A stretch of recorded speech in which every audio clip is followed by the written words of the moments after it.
Hi, my name is Myra and welcome to a new video. Today I'm going to teach you some useful expressions for making requests in English.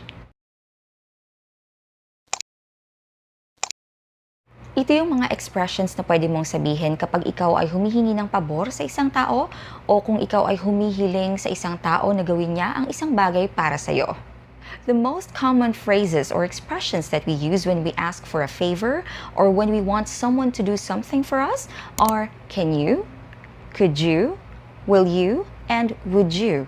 Yung mga questions or requests nga na nagsisimula sa mga ganyang modal verbs, yung can, could, will, and would. Here are some example sentences. Can you please give me the list of the requirements? Could you speak up, please?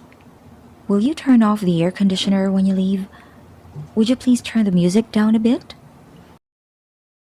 In one of my previous videos where I talked about the uses of will and would, binanggit ko doon na ang will at would ay pwedeng ang gamitin when we want to make requests in English. And I also mentioned in that video that would is more polite, more formal, and less direct compared to will. At katulad ng would, ang could ay mas polite, it's more formal and less direct compared to can. In formal situations, for example, you're having a meeting with your boss, or you are speaking with a client, or let's say you're writing a business letter, or in business correspondence in general, I recommend that you use could and would instead of can and will. Now, how do we respond to those requests na nagsisimula nga sa can, could, will, at would? Some of the common responses are, sure, no problem. Of course. Sure thing. O kaya naman kapag gusto nyong tumanggi o kaya hindi nyo kayang gawin yung pabor, then you can say, I'm sorry, I can't. Or, I'm afraid I can't do that. So, dadagdagan nyo or pwede nyong dagdagan ng I'm afraid. Hindi ibig sabihin nun na kayo ay takot, okay? It's just a phrase or an expression that we use to sound a little bit more polite when we decline a request. Now, I'm going to give you some more phrases or expressions that you can use when you make requests in English. These phrases are more advanced kumpara dun sa mga ibinigay ko sa inyo kanina. The first one is, I was hoping you could plus a verb in its base form. So, kailangan nasa base form lang ng verb ang gagamitin ninyo after ng could. Actually, ganun naman talaga. After a modal verb, kailangan yung verb na gagamitin ninyo or yung main verb na gagamitin ninyo ay laging nasa base form lang. For example, I was hoping you could carry this box for me. I have a hand injury. So, I was hoping you could carry. I was hoping you could double check if the email has been sent to me. So, I was hoping you could double check. Yung double check ay isang verb in its base form. Number 2, I'd be very grateful if you could plus a verb in its base form. So, I'd be very, pwede ninyong tanggalin yung very kung gusto ninyo, pwede nyo ring idagdag kung gusto ninyo. So, I'd be very grateful if you could plus a verb in its base form. Yung I'd ay yung shortened form, yung contracted form, yung pinaiksing form ng I would. So, kung hindi nyo i-contract yan ay I would be very grateful if you could. For example, I'd be very grateful if you could water my plants while I'm on vacation. So, I'd be very grateful if you could water. Of course, yung word na water ay ginagamit nating verb sa sentence na yan. Or, I would be very grateful if you could water my plants while I'm on vacation. Another example, I'd be very grateful if you could look after my dogs while I'm on vacation. Or, I would be very grateful if you could look after my dogs while I'm on vacation. The third one is, would it be possible for you to plus a verb in its base form?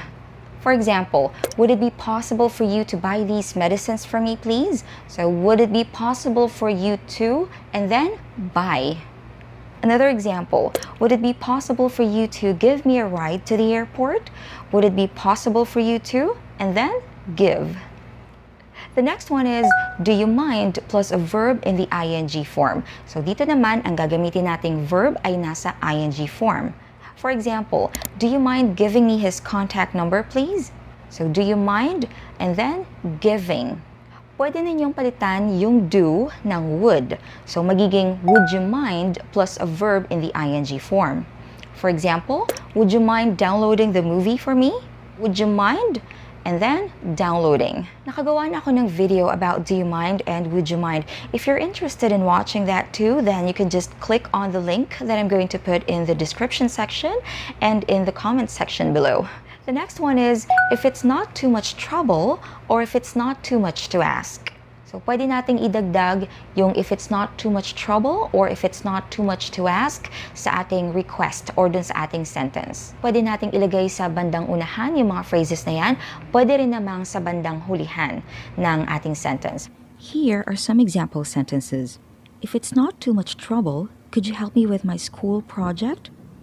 If it's not too much to ask, could you help me with my school project? Kapag isinulat nyo na ang mga sentences na yan, kailangan merong comma after ng if clauses. Could you help me with my school project if it's not too much trouble? Could you help me with my school project if it's not too much to ask?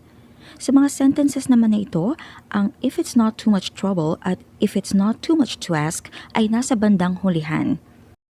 Ginagamit natin yung mga phrases na yan para mas maging magalang pa tayo sa ating paghingi ng pabor sa isang tao.